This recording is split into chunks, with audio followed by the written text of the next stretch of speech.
Yo, what is going on, you guys? Bastion Wajo here, and happy Monday. Welcome to the new format. Yes, today is February 13th. At least tomorrow is for me. I'm recording this on Sunday. As I'm watching the YCS Leon and just seeing all the different decks that are topping, doing very well. And some of the decks I did not expect. Subterror making in top 64. Runick making in top 64 with Ishizu still being part of the format. Labrynth, very surprising, as we're going to be taking a look at today.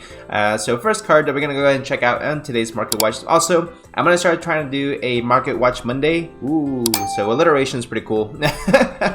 But also I want to make sure that it's as fresh as possible for the week for you guys. So also it's a lot of fun. Anyway, so Lady of the Labrynth. So this is not the only Labrynth card that's going up, of course, but this has just been on the more interesting trend. Also because I pulled it when it was like $8, held on to it. Now I'm making profit. So that's very nice for me. But anyway, so Lady Labrynth of the Silver Castle. So Labrynth, of course, made it top 64, has been on feature matches as well. With that hype, showing off what the new support can do, even in the Shizu tier limit format, I think this deck is going to just continue to go up and up in value. I mean, realistically, welcome Labrynth, which is already one of the main cards you are going to need, is nearing 40. No, it is past $40. If you want to go ahead and make sure that you get it from a verified seller, you're probably going to have to reach deeper into your pockets for at least a $50 price point for some ultra rares out of the Tactical Master set. So 52 bucks for a verified seller, which is normally when I go on TCG Player. Personally, I like to get verified just in case, just to be safe. Well, I mean, that's just more personally myself. I will say that the Labrynth hype is very much real. It's all going up in price. So if you guys have Labrynth stuff in your book, definitely make sure you go ahead and check it out from Tactical Masters. I know pretty much all my Labrynth support, I still have all the super rares. All the super rares are not really going for too much, you know, 7 cents, whatever it might be. But the useful ultra rares are definitely going to be skyrocketing in price, especially the Adriana as well, going for around $25 right now. Each single one. Even when I get to a verified seller, you're also going to have to go to the second page of TCG Player, again for $25. Absolutely crazy. But the overall things that this deck has done as far as like overcoming the odds and everything like that, especially with Silver Castle going up. No, that's a Starlight. That's a Starlight. Of course that's going to be up. But yeah, just overall, the deck is proven to be very good. This ends up with very strong records. I don't think many people see it coming. I don't think many people are prepared for it. Honestly, it is a deck that I have been low-key preparing for. So I'm very much considering playing, like I already have, trying to build my side deck like Royal Decrees, which I think might be a little bit overkill. Either that or some Cosmic Cyclones, anything that's going to get rid of back row, Lightning Storms as well. So just make sure that you guys are prepared for the next formats, because if the Labrynth deck is able to be this effective while tier Shizu is still at top tier level, tier 0 level, then I can't even imagine what they're going to be able to do in this upcoming format where that deck's going to be a lot more nerfed. Next card we're going to be taking a look at is going to be Triple Tactics Thrust, which has not seen as much play as I thought it would. I thought it was going to be easily a $100 card, but it has it. So the price of this card has been fluctuating quite a bit. I want to say I saw it for like 55 yesterday. Today is going for like 70. So it's going up and down in price. I don't think people know where this is really going to end up. Honestly, I think it's a phenomenal card. I think that obviously there's some decks that can use it better than others, other decks that can take advantage of it better than others, but it is a card that is having to be respected in this upcoming format. And as long as the card has been released since the 10th, which was about 2 days ago, ever since the card was officially released 2 days ago, it's a card that you just have to respect.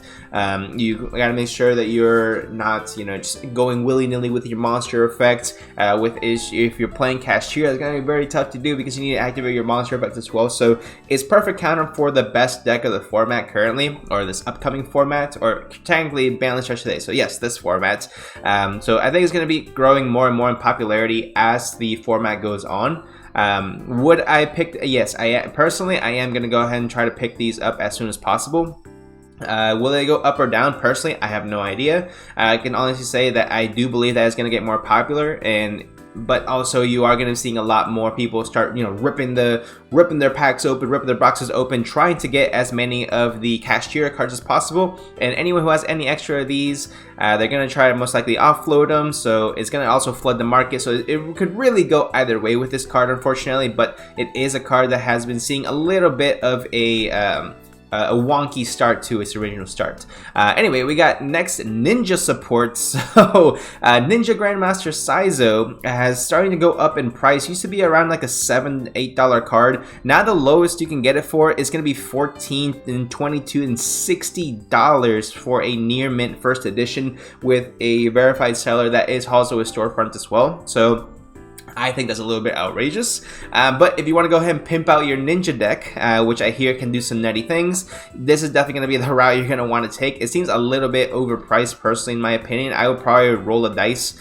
with my guy over here, Jomio, and Roulettes, whatever it might be, for $9, $14. So it's paying $22 and up to $60 for a secret rare. Guys, if you guys want to pimp out your ninja deck, I would say just hold off on it. Just go ahead and get the super rare for 50 cents. It's 50 cents. It's still a super rare. It's still kind of pimpy, you know. You might not be the swaggiest guy around with the secret rare, but it's okay. I mean, you know. But if anyone does have the secret rare copy of Ninja and Grandmaster Saizo, I would move it now. I would move it so fast. That's my personal opinion, guys. I mean, only 6 listings, and it's going just ridiculous prices. Next is a deck that I've seen most recently in this current YCS with the Mikanko Labrynth. So Mikanko's overall is a deck that I did not have much faith in whatsoever. I did not think it could do much, and it'll follow the same trend for the next deck I'm going to talk about, but you can probably see it right up here in the screen. But from the Mikanko archetype, the ultra rare, the Manifest, the Yohime Manifest and Mikanko is upwards of $40 to $50 for right now, and you are going to need anywhere between 2 to 3 copies of this card, which is making the set overall very expensive. I know a lot of this is probably because not a lot of people want to open this set, because not a lot of people know what to do with this set. But Amazing Defenders has become very surprising with what the decks in it can actually do, except for the Rescue Ace, of course. Rescue Ace is still hot garbage. So this has been very interesting, to say the least. Just seeing the prices increase more and more, I do believe that with the popularity of this deck,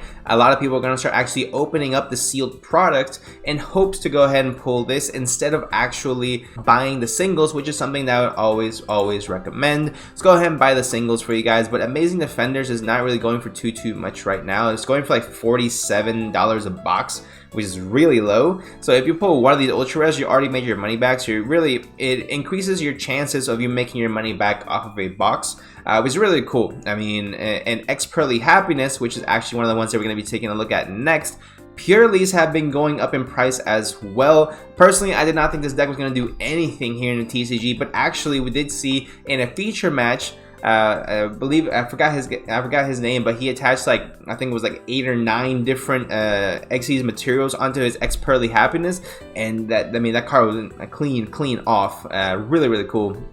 But we got Purrley going for like $25 a copy right now, 25 bucks a pop. That seems wild, to say the least. Like I said, Amazing Defenders has very much exceeded expectations by far. I mean, $12 for the spell card right over here, which is really just gonna go ahead and continue going up in price. We see it for $12.15.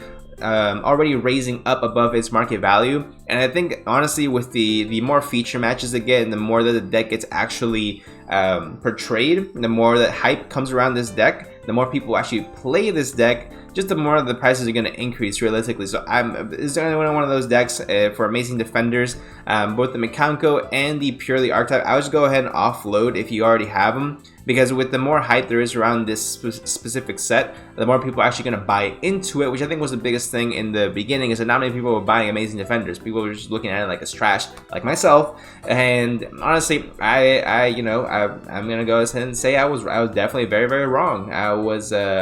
I know I made a video called Underwhelming Defenders, which is pretty much what my main opinion was. But hey, if the decks do well, and it is what it is. If you guys want to see an Amazing Defenders box opening, don't call me, because I'm still not going to do it.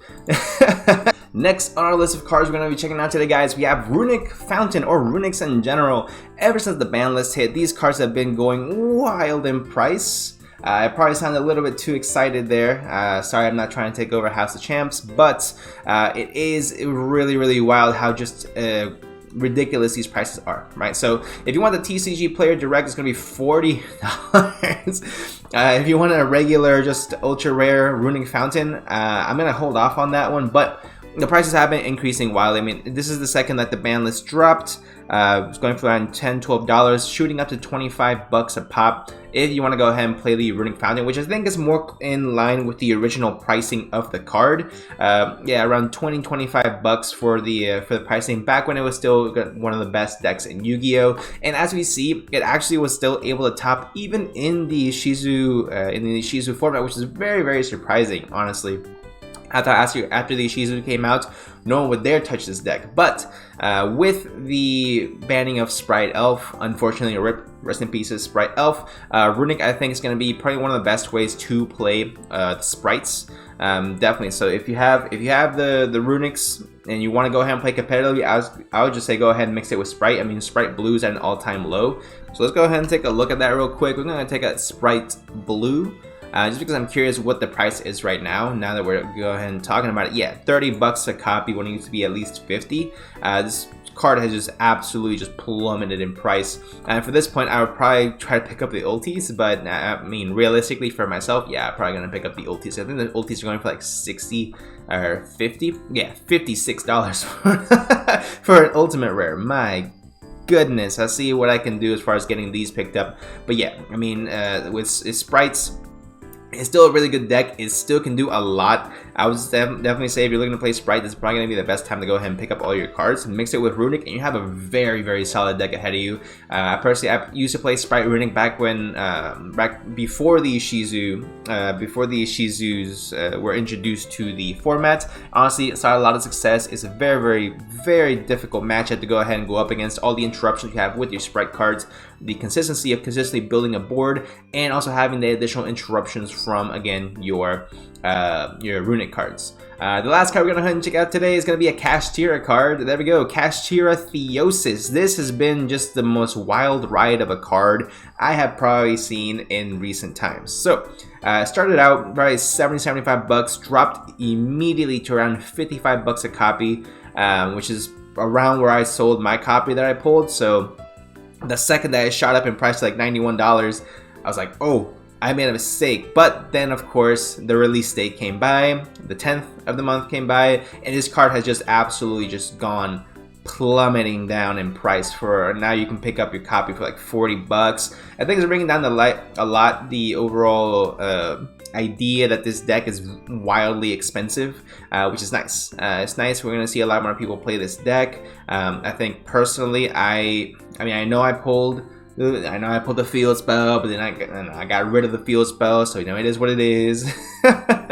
But it is a lot more affordable for those of us who want to go ahead and at least try Kashtira. It does seem like a really fun deck to go ahead and try out. Has a lot of interactions. You just don't have a negate on your board, but it does have phenomenal recovery skills, and being able to just go ahead and rebuild the same board again. As long as you have a Unicorn or a Fenrir, you should be good to go from there. But honestly, guys, let me know what you guys think in the comment section down below of these cards. If there's a card that I missed, let me know in the comment section down below to cover in the next Market Watch. But without further ado, leave a like, subscribe, hit that notification bell, and I'll see you guys in the next one.